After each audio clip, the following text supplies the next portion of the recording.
Welcome to this channel. Today, we will discuss the controversial claim from the United States military against Iran. This claim emerged amid the escalation of conflict in the Middle East region. The conflict between the US and Iran has been ongoing for a long time, starting from the Cold War era up to the current nuclear issues. The latest claim comes from a high-ranking US officer regarding military operations in international waters. According to the official statement, the U.S. claims to have sunk more than 30 Iranian ships during the ongoing war. This includes military ships and support vessels. A high-ranking U.S. military officer stated that ballistic missile and drone attacks from Tehran's forces have decreased substantially. This indicates the success of the U.S. strategy. Direct quote from the officer, "Now we have sunk more than 30 ships." This was delivered with a confident tone to emphasize U.S. dominance. Next, he mentioned the most recent attack on an Iranian drone carrier in the last few hours. This ship is described as being the size of a World War II-era aircraft carrier. The drone carrier is now reported to be on fire after being attacked by U.S. forces. This represents a major blow to Iran's military capabilities. The background to this claim is the escalation in the Red Sea and Persian Gulf, where Iran is alleged to support proxy groups. The U.S. has responded with preventive operations. The decline in Iranian ballistic missile attacks is due to intense U.S. military pressure. Data shows a drop of up to 70% in recent months. Iranian drones, often used for asymmetric attacks, are now rarely seen. The U.S. claims to have destroyed their production bases. The claim of sinking 30 ships includes Iranian fast boats, frigates, and logistical support ships. Each attack is documented by U.S. intelligence. The past Operation Praying Mantis serves as a precedent, where the U.S. sank Iranian ships in 1988. The current claim is similar, but on a larger scale. Iran denies this claim, calling it U.S. propaganda to justify aggression. The Tehran government states that their losses are minimal. The economic impact of this conflict affects global oil prices. The sinking of ships disrupts trade routes. U.S. allies, such as Israel and Saudi Arabia, support this claim. They view it as a step against Iran's regional threat. Military analysts describe Iran's drone carrier as a unique innovation. Its size is equivalent to an old aircraft carrier, but focused on drones. The attack on the ship was carried out with U.S. precision missiles. As a result, the ship is burning and non-operational. The decline in Iranian attacks indicates weaknesses in their supply chain. U.S. sanctions make it difficult to import military spare parts. The international community is monitoring this conflict through the UN. There are calls for a ceasefire. Iranian media reports a different version, claiming victory over U.S. ships. This has become a war of narratives. Iran's drone technology has developed rapidly since the 2010s. The U.S. views it as a major threat. The claim of 30 ships may include proxy vessels, such as those from the Houthis. The U.S. links them to Iran.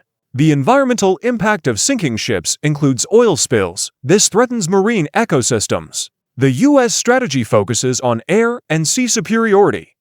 This makes it difficult for Iran to fight back. The international community's response varies, with Europe calling for dialogue. China and Russia support Iran. The future of this conflict is uncertain, but the U.S. claim could trigger further escalation. Negotiations may be the key.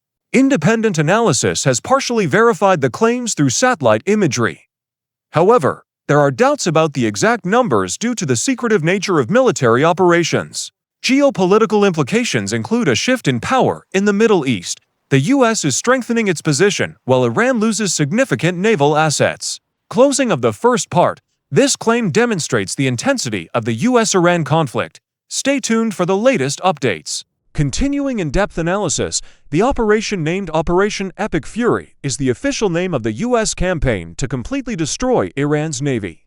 According to CENTCOM, the decline in Iranian ballistic attacks has reached 90% since the first day of the war, indicating degradation of Tehran's offensive capabilities. Iranian drone attacks have also dropped by 83%, thanks to the destruction of bases and drone support ships by U.S. forces. The attacked drone carrier is the Irish Shahid Bagheri, Iran's new ship converted from a container vessel into a drone and helicopter platform.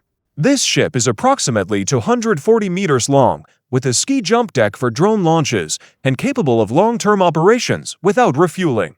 CENTCOM released footage of the attack showing the ship burning in the middle of the sea, confirming the success of the precision strike. This is not the first attack on the Shahid Bagheri. The ship has been hit since the early stages of the operation at the end of February 2026. The U.S. denies Iran's claim that they sank a U.S. aircraft carrier like the USS Abraham Lincoln, calling it propaganda. In a press conference, CENTCOM Admiral Brad Cooper emphasized the mission to sink the entire Iranian Navy without pause. The number of destroyed ships rose from 24 to more than 30 in a short time, showing increasing operation intensity. One historic attack, the U.S. submarine used an Mk-48 torpedo to sink an Iranian warship in the Indian Ocean. This marks the first time since World War II that a U.S. submarine has sunk an enemy ship with a torpedo in combat. The sunk ships include the Iris Dina, which was sunk in international waters near Sri Lanka. Impact on Iran. Their navy is nearly non-existent in the Persian Gulf, Strait of Hormuz, or Gulf of Oman. Iran responded with claims of attacks on U.S. tankers, but evidence is minimal and denied by Washington. This operation is part of a joint U.S.-Israel campaign against Iran, starting as preemptive strikes on the nuclear program. Analysts say the majority of Iran's small navy has been destroyed, leaving Tehran without sea projection capabilities. Strikes also targeted naval headquarters and missile production facilities on Iranian soil. More than 2,000 munitions were used to hit nearly 2,000 targets, including air defenses and ballistic missiles. Iran rejects a ceasefire and expresses confidence in resisting a U.S. ground invasion if it occurs. The international community is concerned about escalation, with Europe calling for de-escalation and dialogue. Oil prices have surged due to disruptions in routes through the Strait of Hormuz, though traffic continues. The humanitarian impact of this conflict is increasingly felt, with reports of casualties among crews of sunk Iranian ships, including dozens of sailors killed in torpedo attacks. According to reports, the U.S. torpedo attack on the Iris Dina killed 87 crew members, marking a tragic escalation in international waters. Operation Epic Fury now enters a new phase, with U.S. focus shifting to the total destruction of Iran's ballistic missile industry. Admiral Brad Cooper stated that the U.S. will raise Iran's missile capabilities, with stealth bombers targeting hidden sites in Tehran. In the March 5, 2026 briefing, CENTCOM confirmed more than 30 Iranian ships have been destroyed, including the drone carrier still on fire. Attacks on the Irish Shahid Bagheri were repeated, starting from the first hours of the operation on February 28, 2026, and the ship is now declared non-operational. This 240-meter drone carrier was designed to carry drone squadrons, helicopters, and even a soccer field, making it a key strategic asset for Iran. The U.S. denies Iran's claim of sinking the U.S. aircraft carrier USS Abraham Lincoln, calling it part of Tehran's propaganda machine. Defense Secretary Pete Hegseth affirmed that Operation Epic Fury is still in its early stages and the U.S. is prepared to sustain the fight as long as necessary. Independent satellite imagery from BBC Verify confirms the destruction of at least 11 Iranian ships, including Iris Makran and Iris Yamaran. This escalation raises global concerns over disruptions in the Strait of Hormuz, though oil traffic continues under tight escort. Military analysts predict that without a significant navy, Iran will rely more on proxies and asymmetric attacks in the future.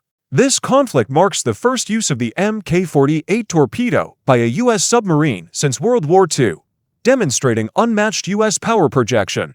Continuing in-depth analysis, the operation named Operation Epic Fury is the official name of the U.S. campaign to completely destroy Iran's navy. Closing of the continuation series, with more than 30 ships destroyed and attacks ongoing, the U.S.-Iran conflict enters a critical phase. Thank you for following. Subscribe for real-time updates.